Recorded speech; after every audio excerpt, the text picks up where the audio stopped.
Hello, everyone. My name is Manas Chavla, and we're back with the Rose and Rubini podcast, Making Sense of This World. And of course, I'm joined, as every week, by CEO and Head of Research, Brunella Rosa. Today, we're talking about, there's lots going on in the world, but recently, trend we've picked on is the industrial action across industries, across countries. And we feel like this is something that's going to have a lot of impact in the months to come. So, Brunello, we've seen this industrial action.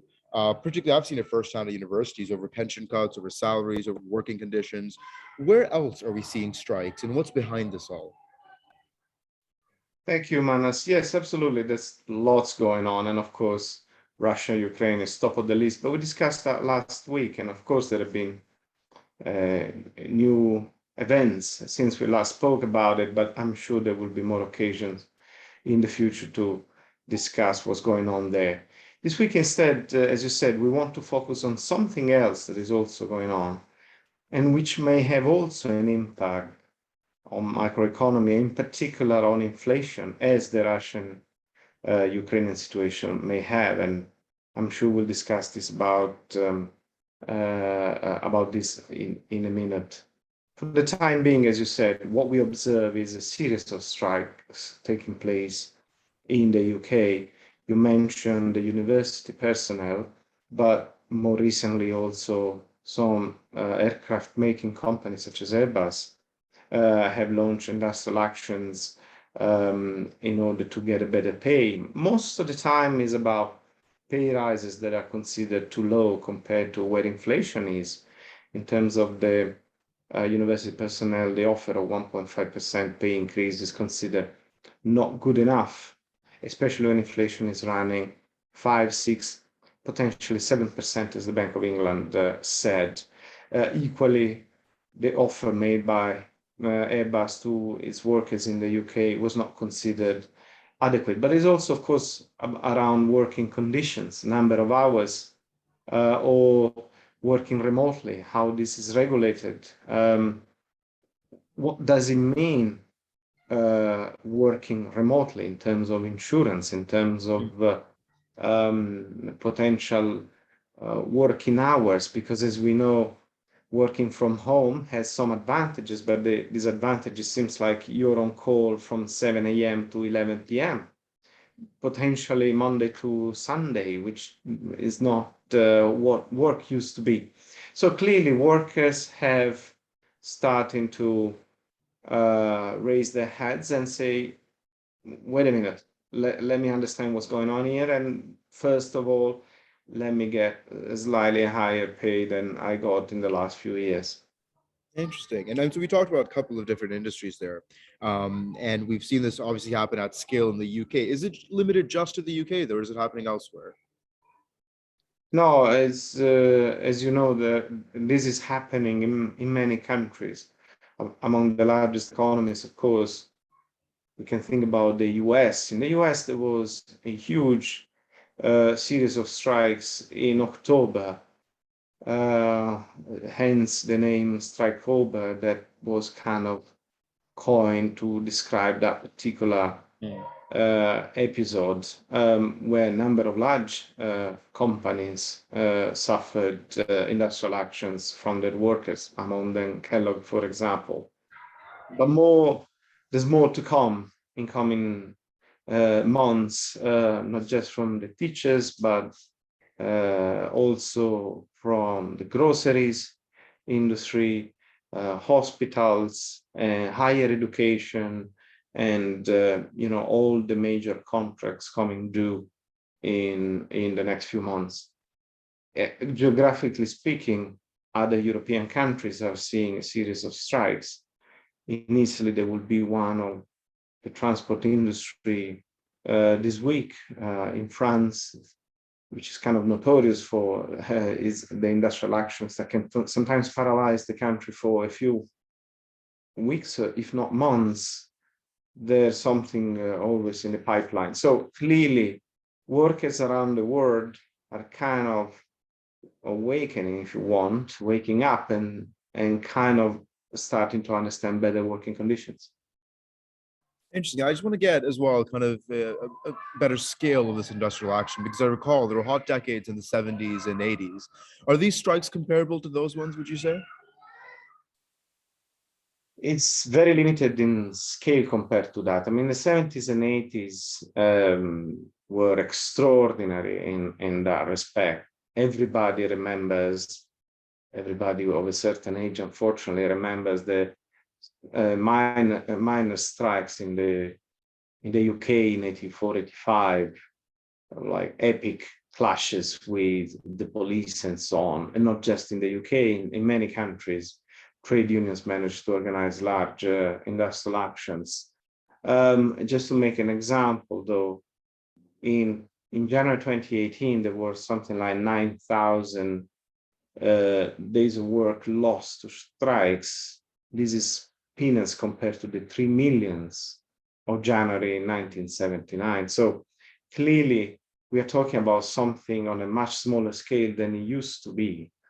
That doesn't mean that if this higher inflation persists, we won't see more of these going forward. And we'll definitely see workers demanding to get a higher share of national income that has been reduced over the last few decades.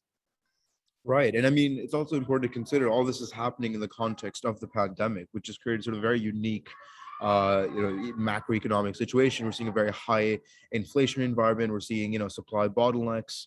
How do you think that sort of context adds to these strikes? And I mean, sort of in particular, what sort of broad risk do you see going forward?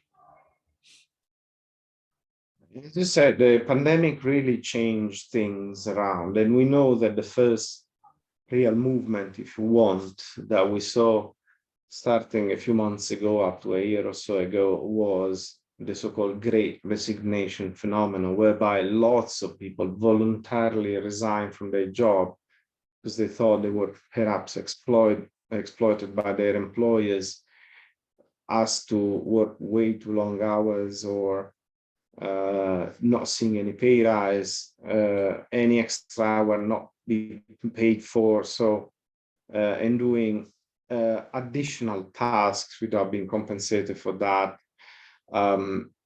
Just think about the fact that when you organize meetings, for example, in your schedule with physical presence, by definition, they cannot all be back to back because you have to move from one room to another, from one building to another, potentially to another location. So there is only a certain number of meetings you can have in one day. But when you move remotely, potentially you can have a meeting every hour, finishing sharp at 10 and beginning at 10, which means that people sometimes had no time to go out or go somewhere, or even in the kitchen, to speak, and have lunch, or having other sort of breaks. So all these conditions are not considered acceptable anymore by workers, which therefore are now protesting for that. Completely. And I just sort of also want to touch on, the sort of broader context of this. What do you think the sort of more broader macroeconomic implications of these strikes could be? I mean, the main point here is that there's inflation going up quite sharply in a number of countries. And this is not as transitory as people thought it could be, including central bankers. In fact, it's proving quite persistent.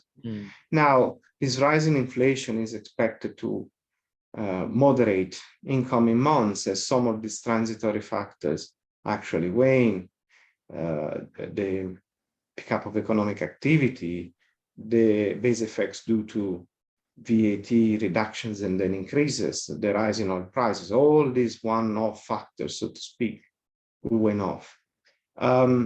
But then, if some of this higher inflation gets entrenched in terms of expectations, you may end up having what is called a wage price spiral, which is the real nightmare for central bankers, because this is when inflation gets entrenched and it's very hard to get rid of, because it becomes the real engine of domestically generated inflation, even beyond imported inflation that can come from, for example, a weaker exchange rate. And this is exactly what all central bankers are monitoring about. And let me take the opportunity here to reiterate our call on inflation effectively, if I may. There's a short-term inflation that is going on, is on the radar screen of everybody, but we don't think this is the real point going forward. This short-term inflation eventually will moderate and will settle probably slightly higher than it was pre-crisis, but not massively so. The type of inflation that investors should be aware of is the medium-term inflation, the one that derives from the structural changes that are ongoing in the global economy. One is the deglobalization, deriving perhaps from the balkanization of global supply chain, the more equal distribution of income between capital and labor, which is somehow behind this series of strikes. Workers are asking to get more of this share of income. It used to be around 50, 55% in the 60s, and then it collapsed to around 40, 42%. That's dreadful. This means less to labor, more to profits, interest, and rents, so to capital. There is the ecological transition, which is going to be inflationary, and even the technological transition will be